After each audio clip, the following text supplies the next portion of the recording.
perfect segue to one of the vehicles with the 1031 exchange tax break that you get with the model, which is not only are you getting, outsized returns, the 20%, the mid-teens and whatnot, the Madoff 11, well, we make that an appreciation ideally, but not only getting these returns, but, the structure of the cash flow is also tax-free, but then the gain will also be tax-free via the 1031 exchange vehicle. So can you talk about your history and your love and appreciation for 1031 exchanges? Because that was a little bit contentious at the 2022 Lone Star Summit. So I'd love to hear your perspective and how you've been able to utilize that break. Well, working backwards, if I go back to 2015 or even to last year, the 1031, which is a tax-deferred exchange code, they always talking that it's going to be canceled and going to be canceled.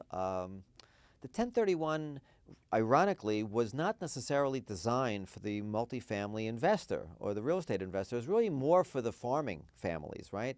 And therefore, generational type of thing. But the 1031 is probably one of the greatest gifts that this country can give to an investor, right? Especially somebody who is an active investor in real estate. Because if I sell a property, which I am, I live on the cash flow, and people should be living on the cash flow, and you can roll that into another deal.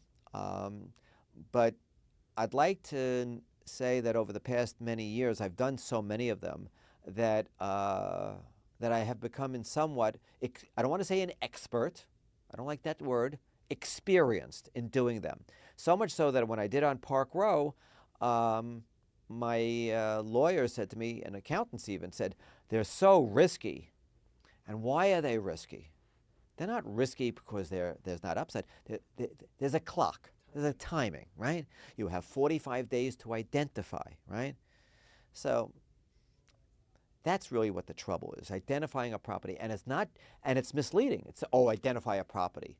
It's not identifying a property. It's identifying a property that you, in fact, want to own. And to match the debt and equity structure and to basically have everything make sense and be cohesive, right, to fit like a glove. Right. So and I have done a few of them. But I did a monster one, so it was huge amounts of money. Well, and I want to dive into a couple story time, and this is when Rob and you guys can really take it away here. But how we kind of started to do business together, because